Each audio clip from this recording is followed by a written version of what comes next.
Et oui, la rubrique sport, comme annoncé, et nous sommes avec une figure que vous reconnaîtrez tout de suite, Modeste Ouedraogo. Bonsoir, grand sœur, bonsoir. Tu es habitué au plateau de nuit. Oui, c'est vrai. Là, on est bonjour à Caroline. Du 13 c'est vrai, c'est ça vrai. Va oui, ça va bien. Ça va bien. Donc, le sacre de l'AS Douane, est-ce que c'est mérité? Ah ben oui, il faut dire que c'est mérité parce que l'AS Douane, c'est quand même l'une des meilleures équipes du Burkina. L'AS Douane, c'est l'équipe qui a plus de ressources financières et ressources humaines.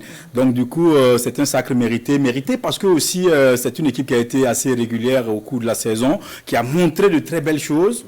J'en veux pour preuve lorsque le championnat avait été arrêté, parce que le championnat a été arrêté à 2 reprises. C'est une première dans l'histoire de notre football, et pour des raisons de grève par-ci et par-là. Et donc, l'AS Douane a réussi à se remettre dans le sens de la marche. C'est vrai, au dernier virage, c'était un peu difficile parce que l'AS Douane a trébuché un peu, donc donnant l'occasion au Majestic de revenir, ou l'AS Soulambé de revenir, mais la Douane a réussi à aller jusqu'à la fin et finalement la Douane s'est imposée lors du dernier match. C'était un match qui comptait pour du beurre puisque l'AS Douane était déjà championne de Burkina, c'était face à COSAF, déjà relégué aussi en 2e division.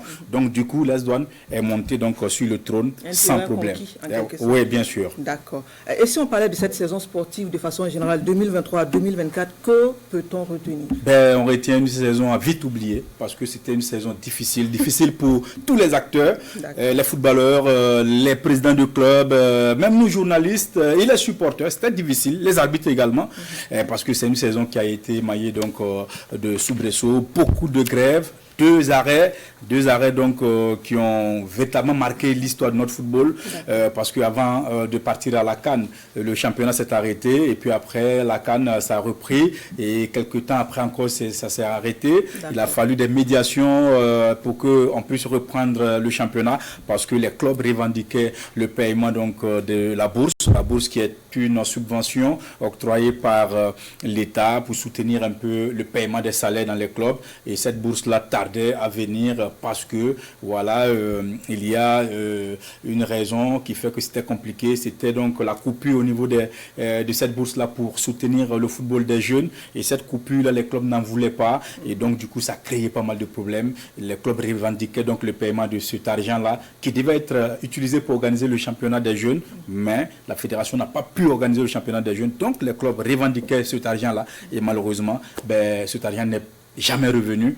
Les clubs se sont donc vus obligés de reprendre donc le jeu. Ils ont repris le jeu, nous sommes arrivés à la fin. Il faut dire qu'il y a eu beaucoup de problèmes dans ce championnat-là et c'est une saison à vite oubliée. Et quels sont les enseignements qu'il faut donc retenir? Les enseignements, déjà, il faut dire que les clubs les plus nantis ont réussi à aller jusqu'au bout. L'AS Douane, qui a plus de moyens, a réussi donc à remporter le titre. Et puis, deuxième, Majestic a aussi les moyens. C'est un centre de formation, mais qui a réussi à placer quelques joueurs au niveau international, donc qui a engrangé des sous. Donc, ça va. Et puis, à l'AS Sonabel, qui a de la stabilité aussi à ce niveau, il y a de l'argent, ils ont réussi à stabiliser l'équipe et eux aussi sont arrivés 3e.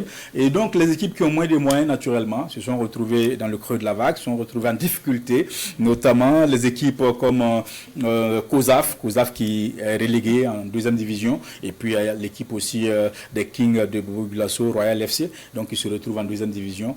Bon, certains clubs comme la SEC de Koudougou, ça n'allait pas beaucoup, l'ASFA, les Faux, c'était un peu difficile, et ils ont réussi à se maintenir. Le RCB, c'était compliqué. La SFB également, c'était difficile. C'est des clubs qui ont vraiment tiré le diable par la queue à l'occasion de cette saison-là. Et donc, les leçons, c'est qu'il va falloir renforcer la gouvernance dans ces clubs-là. Il va falloir aussi chercher les moyens pour permettre aux clubs de mieux vivre. Dernière question, Modeste, quelle est l'actualité au niveau de la Coupe du Faso? La Coupe du Faso, il y aura la finale le 5 juillet au stade municipal Youssoufou Joseph Konombo entre l'Étoile filante de Ouagadougou et le Raïmo FC. Ça va être un match assez plaisant puisque les 2 équipes sont joueuses. C'est un face-à-face entre 2 entraîneurs qui aiment le jeu et des joueurs qui sont très bons à voir. Et donc, il va falloir effectuer le déplacement déjà. Mais il faut reconnaître que lors du match de classement entre l'ASFA Yenenga et un club de 2e division, c'est faible de Tampoui. Ils ont battu l'ASFA 1-0. Ça, c'était très bien. Un bon match que nous avons pu voir au stade municipal, 1-0. Et je crois que pour cette finale-là, il va falloir effectuer le déplacement. Je vous remercie, Merci Modeste Ouedraogo. Merci Caroline. pour toutes ces informations. La suite